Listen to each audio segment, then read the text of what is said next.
great to be here. Great to see you all. And it's an honor for me I like coming to this also to listen to the medical doctors, because I'm a professor of philosophy and moral theology, and it's great to be able to hear their real experience. So I'm giving two talks, one now and one tomorrow, and there are two handouts in front of you. One of them is a handout with a number of quotations on it, so just keep that in front of you. I will refer to some of those, and when I read them, you might like to read along. I find that people get more out of a quotation if they read it when I read it. The other handout has a front and a back. It lists on the top the titles of my two talks, and there are four main topics I want to cover today and tomorrow. So I'm considering these two talks in a sense of one piece. So the four topics you see listed there are the role of the Magisterium for Catholic medical professionals. So the Magisterium is the teaching office of the Catholic Church. The second topic, I call it object, intention, circumstances, and the Hippocratic Oath. I did not know about Father Pochansky's talk, but it's going to dovetail nicely. I'm just going to speak briefly about the Hippocratic Oath, so I'm glad that he stretched it out so much in the last talk. The third main topic I want to cover is the nature and dignity of persons, or Christian anthropology. I should be able to get through those three, most of them, in this talk. And then tomorrow, it says foundational bioethical principles and applications. I'm going to pick one tomorrow, the principle of double effect. I'll tell you about the others, but I'm going to explain the principle of double effect and apply it to some cases like ectopic pregnancy, and I'm going to tell the story of Saint Gianna Molla to see how it applies. Okay. So, first topic, the role of the Magisterium for the Catholic medical professional. I have a box there, Vatican.va. So probably some of you are very familiar with that. Maybe you aren't, but the Vatican has a website. It's extremely helpful. What I've listed in these boxes are some, but not all, of the official teaching documents from the Catholic Church that are either exclusively or in large part dedicated to medical ethical questions from a Catholic perspective. So the ones on the left, I put the dates when they came out. Humanae Vitae, that's the one about contraception. There's one dedicated exclusively to abortion. Persona Humana is about human sexuality. One on euthanasia. Donum Vitae, letter E, and Dignitas Personae, those are the two church documents that deal with all of the beginning of life medical ethical questions. So IVF and contraception and sterilization and all of those. And the reason why 2008 is not so far later than 1987, the church issued another one, was because so much happened between there. Like maybe you've heard about the question of embryo adoption, whether that's morally acceptable or not. Intracytoplasmic sperm injection is a unique type of IVF that the church wanted to explain something about that didn't exist in 1987. So what the church does in these documents is expresses with striking accuracy the science and technological procedures that are done by biotechnicians and doctors, and then pronounces on the moral licitness or illicitness of each.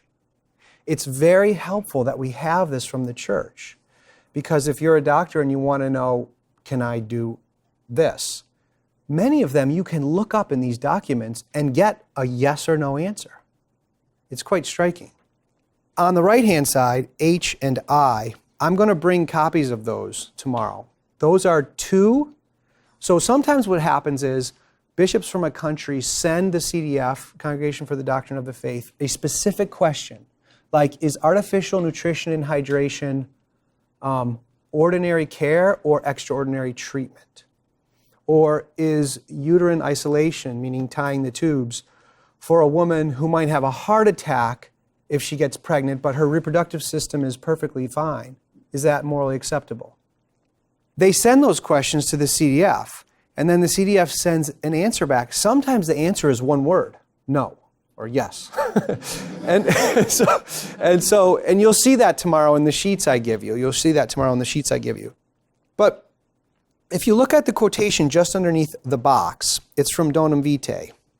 It's a surprising remark. The church says, the precise indications, that means the moral yeses and nos in this document, which are offered in the present instruction are not meant to halt the effort of reflection, but rather to give it renewed impulse.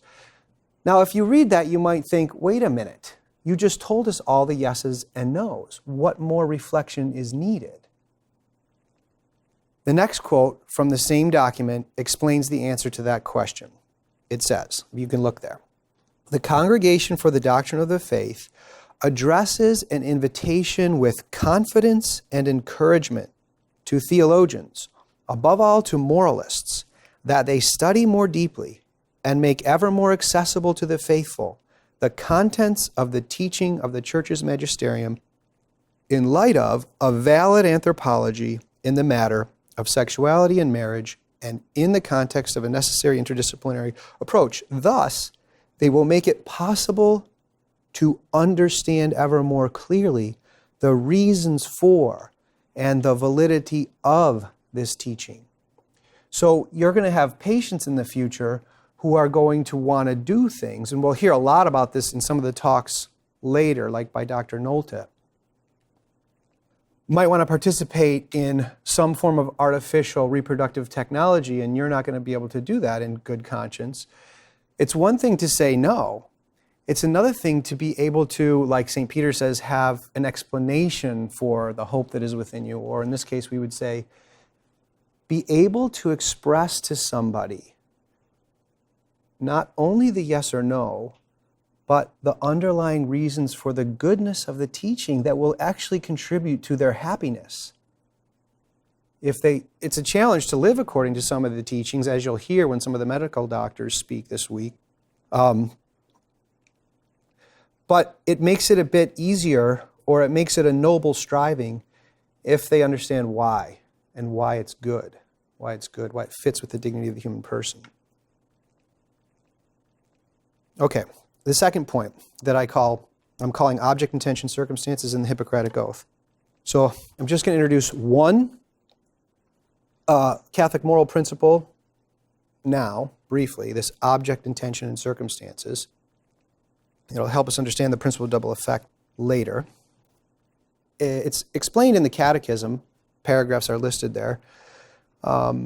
These three items, object, intention, and circumstances, are the way we can evaluate the morality of our actions. So objects have names. It's like stealing is a moral object, almsgiving is a moral object, murder is a moral object. I'm using moral in the sense of right or wrong object. And the object includes the act, like giving alms to a poor person, and your choice to do it. Your choice to do it. That's the moral object. The intention is the reason why you choose to do some act. Intention is the reason why. And I'll get to circumstances in a minute, but the idea is that the object and the intention both have to be good for your act to be good. Simple example, almsgiving. You see a poor person. You want to give them some food, help them feel better. So you do it. That is a moral object which is good. If you do it because, reason why, you want to make this person feel better and have some food in their stomach, then your intention is also good.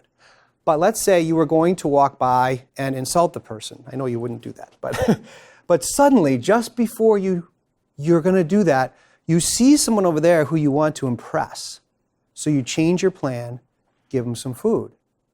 But your intention was only vainglory. The object was still good, abstractly speaking. He got his food. But your whole act was morally bad because of your bad intention. Okay? So that is a good object, one case with a good intention, one case with a bad intention. You can also have a bad object, an intrinsically bad choice that you should never make with a good intention. So, I don't know, to pick an extreme example, you want to get some information which could do something good. That's your intention. It's okay to get the information. But then you choose to torture someone to get it. No matter how good your intention is, that act should never be done. Okay? So there's such a thing as intrinsically evil moral objects. Objects which, no matter what your intention, no matter what your circumstances, that object, because of the nature of reality, should never be chosen. Now, there are cases when people choose a bad object under extreme fear. And the Catechism talks about how in those cases, the person's culpability can go down. Or circumstances can make a change in some choices, like if a little boy sees a candy bar in a store and steals it, and it's his first time ever doing that, and his father catches him and punishes him, and he puts it back and never does it again. Compare that to a calculated professional thief who makes his living out of perfectly stealing from people and ruining their lives. The object in both cases is theft. The circumstances mean that the degree of culpability and evil is much lower in the case of the little boy than the thief. He should go to jail, not the boy. But notice that does not change the objective wrongness of the act of stealing. It just changes the level of culpability. Okay? Now take a look. I have two quotes. The next step down, I'm going to build on what I just said by making a comment about the Hippocratic Oath. The PBS has a little place on their website about the Hippocratic Oath. It's interesting to look at it. And they have there the original oath by Hippocrates, then a classical version, and then they have a modern one, which was talked about in the last talk. Now, what I've done is plucked out just two sentences, one from the classical version and its matching sentence from the modern version. First, let's look at the classical sentence. It says, "I will neither give a deadly drug to anybody who asked for it, nor will I make a suggestion to this effect. Similarly, I will not give to a woman an abortive remedy. In purity and holiness, I will guard my life and my art." That line was part of the oath, which is you're promising that you will never kill somebody. You will never even suggest to somebody that they consider killing themselves. That promise in the oath was in it from 500 BC, all the versions up until 1964 AD. Now, the first father mentioned that there are many different wishy-washy and sometimes worse than wishy-washy versions out there now. But as far as I know, and according to the PBS website, the first time it happened was in 1964 by a man named Dr. Louis Lasgana was his name, and they have his whole oath on there. He changed it. Changed a lot of the parts, but this is how he changed that sentence. Let's look at it. "If it is given to me to save a life, all thanks. But it may also be within my power to take a life. This awesome responsibility must be faced with great humbleness and awareness of my own frailty. Above all, I must not play at God." That is a few characteristics of that quote. One, it's not just wishy-washy. It's the exact opposite of the original oath. The exact opposite. You are taking an oath and saying, I might kill people sometimes. So keep an eye out for that if they hand you an oath. But secondly, it is, what do I want to say? Sophistical, arrogant, sugar-coated, He's using language that sounds like prayer, even asserting that he won't play at God, but saying he's going to kill people. It's almost as if he knows he can't just come right out and say what he wants to do, but yet he does. So I wrote a couple questions at the end there. What is the foundation of intrinsically evil objects? What was Hippocrates seeing 500 years before Christ? And why did it last from 500 BC until 1964 AD? What I'm going to suggest, and that's the main thing I'm supposed to talk about today, is that there is something called the dignity of human persons, which is knowable, and Hippocrates knew it. And the dignity of persons is what grounds intrinsically immoral. It's the reason why some actions are intrinsically immoral. Or you could say the dignity of persons is the foundation of absolute moral norms. The dignity of persons is the foundation of absolute moral norms. And this can be known philosophically. It can't be known fully without God. And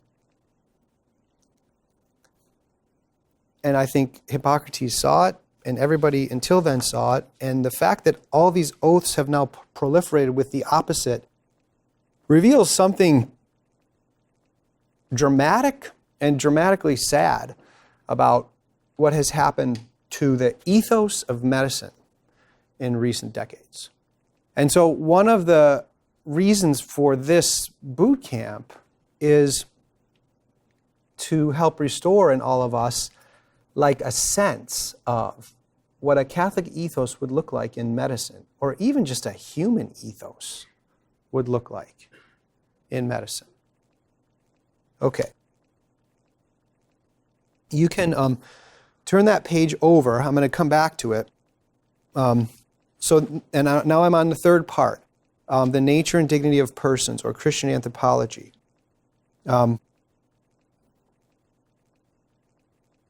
I want to begin by reading a little exchange to you. On Good Friday of 2011, Pope Benedict the 16th did something that no pope had ever done before. I think Pope John Paul was signed up to do it once, and then it got canceled for some reason. But Pope Benedict the 16th went on a TV talk show, sat at a table, and now he knew the questions ahead of time, but took questions from people in the audience and answered them freely. And you can read the text of that encounter. I remember the first one it was right after the tsunami in Japan. And the first one was from a little, 7-year-old girl, and she asked him why all her friends had to die and why she has to be sad. And she said, "You're the Pope, you're close to God, can you answer this for me?" And, so the questions are that moving. I don't remember his exact answer to that one. You can look it up. But one of the questions asked to the Pope at that was this, by a woman named Maria Teresa. She said, "Your Holiness has the soul of my son Francesco, who has been in a vegetative coma since Easter Sunday 2009, left his body, seeing that he is no longer conscious, or is it still near him?" That was her question. So he'd been unconscious for 2 years, and this woman had been caring for him. She asked the Pope, is his soul still there? Is he still there? And this is what Pope Benedict XVI answered. "Certainly his soul is still present in his body. The situation, perhaps, is like that of a guitar whose strings have been broken and therefore can no longer play. The instrument of the body is fragile like that. It is vulnerable. And the soul cannot play, so to speak, but remains present. I am also sure that this hidden soul feels your love deep down. Even if unable to understand the details, your words, he feels the presence of love. Your presence, therefore, dear parents, dear mother, next to him for hours and hours every day, is the true act of a love of great value, because this presence enters into the depth of that hidden soul. Your act is also a witness of faith in God, of faith in man, of commitment to life, even in the saddest of situations. I encourage you, therefore, to continue to know that you are giving a great service to humanity with this sign of faith, with this love for a wounded body and a suffering soul. That answer to her question, so the little boy was not dying, like last night when Bobby Schindler was talking about his sister. She was not dying. They just wanted to take her home and be with her, like this woman was being with her son. And the woman was confused, and the Pope answered her question. And notice how he did it. He could have said, it's an intrinsically evil act to remove his breathing assistance or food assistance. Could have said that. He didn't. He answered it. The moral part is in there. He said, yes, keep going. But he answered it with a whole Catholic ethos. He explained to her that her act was full of love. It was a sign to the world that the boy is somehow in touch with her. And this is difficult, but this is part of this life, you know. This is part of this life. So I wanted to paint that picture for you. You know, I was going to talk about this at the end, but I'll do it right now really quick. I had a professor in graduate school who, my first course in philosophy graduate school was called Philosophy of Suffering and Death. And the professor, Rocco Buttiglione, he made a comment, I think it was on the first day. He said, if you look at paintings of death from the Middle Ages, you'll be surprised at how they still contain this ethos, unlike today. I never forgot that. And many years later, I said, I wonder if that's true. So I looked up a few. And this, I don't know if you could see it, but this is a painting from 1440. It's in a prayer book. And you can see that the sick man is in the geographical center of the painting. The sick person is supposed to be the center of our attention. We're supposed to be spending our time helping the vulnerable and being with them. He's got two big puffy pillows under him, shows comfort. And he's surrounded by probably his sisters here or cousins holding his hands. There's a priest down here preparing the prayers and the oils. This woman is either maybe his widow, getting ready to be his widow, or possibly a nun praying for him. It's hard to know exactly everything. Back here, there's a doctor checking his urine.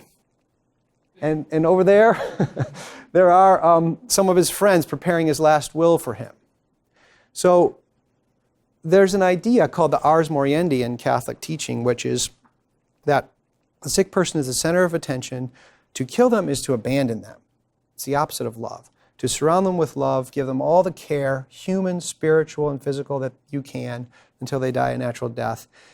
There was a whole Catholic ethos around that in the past. If you look in the Catechism, I can't remember the line number, but it says that the sick and the vulnerable need special attention. And the reason it says that is not because they have more worth than we do.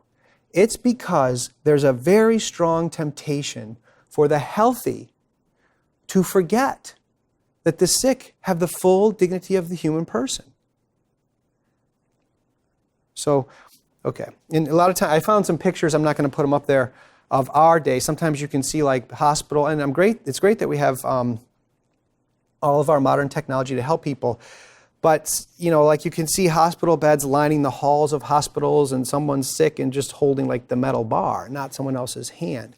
I think we've lost a bit of this. And okay, so now I wanted to paint that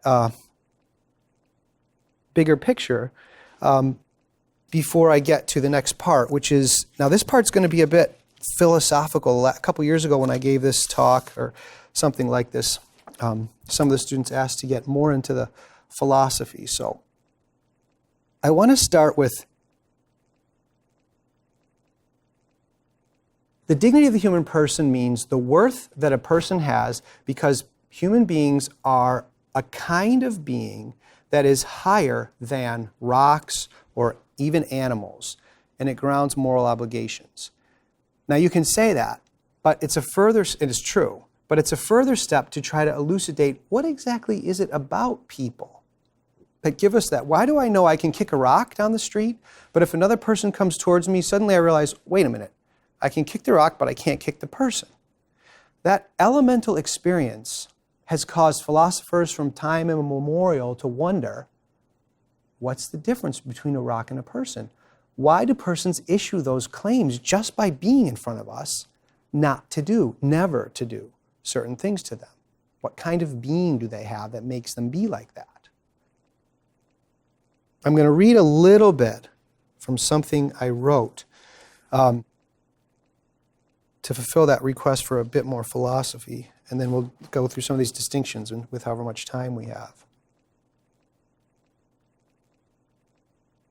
Since the time of Aristotle, we have been able to express with clarity a certain structure of existing things in terms of substance and accidents. Those are philosophical terms. A table, or a podium, is a substance. While it makes perfect sense to say that I can saw off one leg of a table and move it 5 feet from the table, it would be absurd to maintain that I can remove just the rectangular shape only of the table and move the shape over there. The absurdity of removing just the shape from the table is because that shape is an accident in the Aristotelian sense. This means that while the shape is it's a real dimension of the table, it does not stand in itself. It needs a more foundational level of being in which to inhere to have its reality. And so shape, rectangularity, it's an accident which inheres in a substance, the foundational level of. If someone says rectangular, you say, what? What's rectangular? And then if I say table, you say, an endpoint in reality. Good. And you can stop asking questions. So substances inhere in accidents inhere in substances, not the other way around. Now, personal beings, human persons, we also have dimensions of ourselves that can be explained in terms of substance and accident. And some of the accidental dimensions are immaterial, not physical. So take 2 simple examples, joy and sorrow. First, let's talk about their immateriality. Something's material, you can knock on it, and it has 3 dimensions. Now, joy and sorrow are real. When you experience them, you know how real they are. But you cannot take your joy out of you and bounce it on the table, or take your sorrow out and paint it blue with a paintbrush. It's just a simple way to get across the idea that there are some things that are quite real, but not physical. Joy and sorrow are 2 examples, or the thoughts you're having right now are 2 examples. Now, these exist much more importantly than shape, but they do exist in the form of accidents. Joy and sorrow need to inhere in something. You can't have just joy floating by the window. Now, there's a term you might read in some of your philosophy classes called epiphenomenalism. This is a modern term, but it's a view that's been around. Augustine writes about it, actually, which says, epiphenomenalism says that all immaterial aspects of human beings, so our joy, our thought, our feelings, our thinking, our willing, all those things that are immaterial, they're just byproducts of matter. That's epiphenomenalism. The simplest formulation would be the brain is the cause of our conscious life and all of its contents. There have been other material choices, but nowadays people pick the brain. So epiphenomenalists admit that joy and sorrow are immaterial and that they are real. And they would also agree that joy and sorrow are accidents. They can't just be around. They need a more foundational dimension of being in which they inhere. So they need to answer the question, what is the substance in which joy and sorrow and thought inhere? Just like people who believe in a soul also have to answer that question. Well, epiphenomenalists answer the question, what is joyful? By saying, the brain, to put it most simply. By this they mean that the brain is the source and full causal explanation of joy and all the other immaterial dimensions of human personal being. And so they've answered the question about the substantial level in which our conscious life inheres. Now, by giving this answer, they render justification for conclusions to certain ethical questions. For example, on the basis of this answer, epiphenomenalists can argue in favor of euthanasia and embryo-destructive research. Because early embryos do not have a brain, it takes time to grow. And in many cases, when euthanasia is desired, the patient's brain is so damaged that conscious activity is not possible. That's what Maria Teresa was asking Pope Benedict about. So on this view of epiphenomenalism, since the brain is considered the full cause, almost the subject of conscious personal life, and since the brain is either, in these cases, non-existent or unable to function, then they conclude killing such human beings is not morally problematic. Now, I'll give you some examples from them in a minute, but the answer that the other view holds, that there's a soul, when they say, what is joyful? Yes, there needs a foundation. It's the spiritual soul. This view maintains with respect to the brain that the brain is a condition, but not cause, for us to exercise our conscious life. One of the ways I use, and we can do this in this Catholic setting in particular, to help people conceptualize this first, I'll try it in a couple ways, this condition-cause difference, is that to think about angels. So this is an element of faith helping us grasp this point. Angels, they can think about us, they pray, they worship God, they're joyful in His presence. But angels are brainless. They have no brains. And they can do all those things. That shows that, and they're persons, but they're purely immaterial persons. So that little thought shows that the intellect, the will, and the emotional abilities are not physical. They're not physical. But for some mysterious reason, God in His inventiveness decided to create something very beautiful, embodied persons. Embodied persons. Our bodies have a meaning. Our bodies are also part of the image of God that we are. John Paul develops that. Angels don't have that dimension. One of the features of that is that in order for us to be able to listen to this lecture or do calculus homework, we have to have a healthy functioning brain. You get knocked really hard on the head, you can't do that. The epiphenomenalists conclude from that little fact that they jump to something they'd have no right to jump to. That the brain is the source, the full cause, the subject of your conscious life. But it's actually only a condition for it. And I want to make one more point about that. What I said is true. To have a healthy brain is necessary to engage in the full range of conscious activities. But we shouldn't also, this is sort of an ethical point, forget that it's not true to say that the most important dimensions of the spiritual life are closed off to people with brain damage. Now, it might be hard for us, and we might need more philosophy and more theology and more faith than we can talk about in this short talk, but I want us to just conceive that. Yes, a brain-damaged person cannot do calculus homework. But that's nothing compared to love that's in their soul or happiness. A lot of times people say people with serious brain injuries are some of the most happy people they ever met if there's some consciousness there. So, okay. If they're completely unconscious, and by the way, you know, these locked in, did you see that book or story about Ghost Boy, Martin Pistorius? He was even interviewed on CNN for like a few years. He was unconscious. You saw it. He was unconscious. Even Anderson Cooper interviewed him. And he was unconscious. And then he woke up inside. And he heard everything that was going on.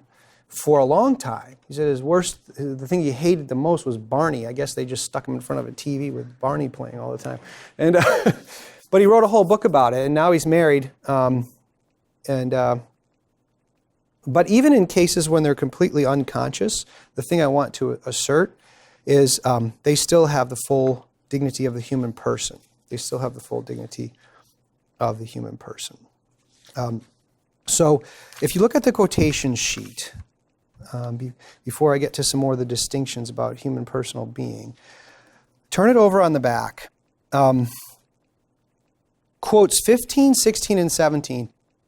And by the way, this whole quote sheet, you can keep it, bring it back tomorrow, and even ponder some of the quotes between now and then. Think about them. I tried to pick ones that really bring out more deeply some of the points I'm trying to make. And we can talk about some of the quotes if you want to during the Q&A. But quotes 15, 16, and 17 on here are from the philosopher who was mentioned last night, who's holding the opposite view that we are holding. And that's Peter Singer. And I just want to express it to you. Last night, Bobby Schindler named this view the personhood theory. And I would like to suggest that we stop calling it that. Let's call it the actualist theory instead of the personalist theory. And I'll explain why. But the main reason is we shouldn't let them have the term person. Person was developed in the first 5 centuries after Christianity because of the unity of the fathers of the church with Greek philosophy, and they were trying to explain the Trinity, and they were trying to explain Christ as one person with 2 natures, and the Catholic view of person is rich. Theirs is flat, which I'm going to explain to you. They're just actualists, and I'll explain what that term means in a second. So what they do is they distinguish between 2 groups of human beings who are living and growing. One group of them, these actualists call living, growing human beings who are also people, persons. And the other group of them are living, growing human beings, not dying, but they're not people. You have to almost convolute your mind to even think like them if you've never thought it before. How do they do that? Let's look at a couple of quotes here. These are from Peter Singer, Princeton University. Quote 15.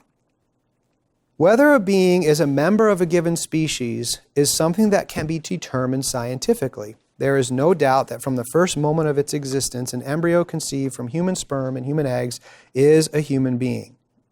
And the same is true of the most profoundly and irreparably intellectually disabled human being, even an infant who is born anencephalic, literally without a brain. So he's saying they're all humans. Stop saying they're not humans, because people used to argue that. So the most radical pro, in our terms, culture of death people have granted the point that genetic science and microbiology has shown beyond a shadow of a doubt that even after the moment of fertilization, you have a member of our species living and growing. They grant that. They needed a way to still be able to kill them after granting that. That's where this distinction's coming from. They couldn't deny the science anymore. Quote 16, from Singer still. The embryo, the later fetus, the profoundly intellectually disabled child, even the newborn infant, are all indisputably members of the species Homo sapiens, but, here we go, none are self-aware, have a sense of the future, or the capacity to relate to others. So those are 3 items that what he's doing is saying, unless you have these, so unless you can think about yourself, want to do something tomorrow, and I guess ask a question during the Q&A period, you're not a person. Okay? So the reason why that view is called actualism is because it's saying that only living, growing human beings who have actualized conscious abilities, ones that are actually happening, like right now you all are actualizing your intellect by thinking about what I'm saying. But if you're knocked in the head and you can't actualize your intellect, he actually holds the view you're gone. It makes it hard for him to answer the question about healthy adults in a state of dreamless sleep, because it follows from his view that they should not be considered persons. And I actually had a chance to ask him that in person once at a reception. He was sort of standing there by himself, and I was talking to some other students, and I said, well, let's just go ask him. And so and I think I will tell you what I said. I don't know, I'm going to have to cover some of these distinctions at the beginning of tomorrow's talk, but this might help.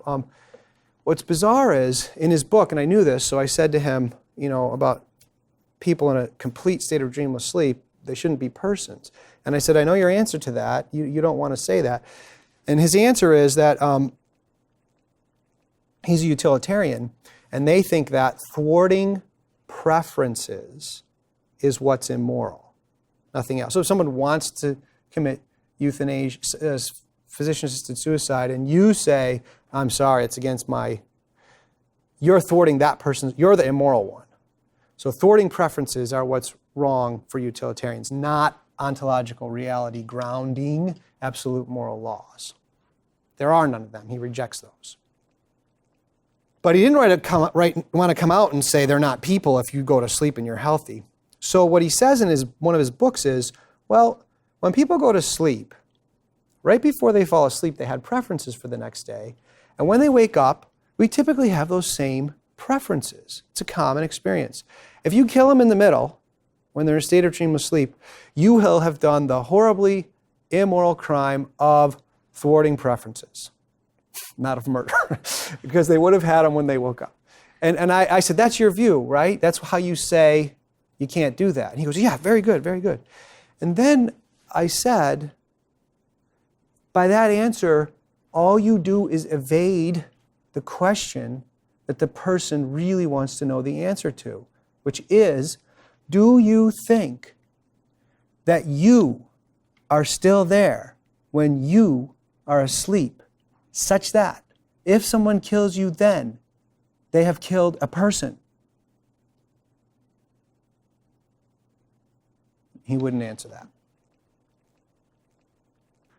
So, because if he answers yes, then what?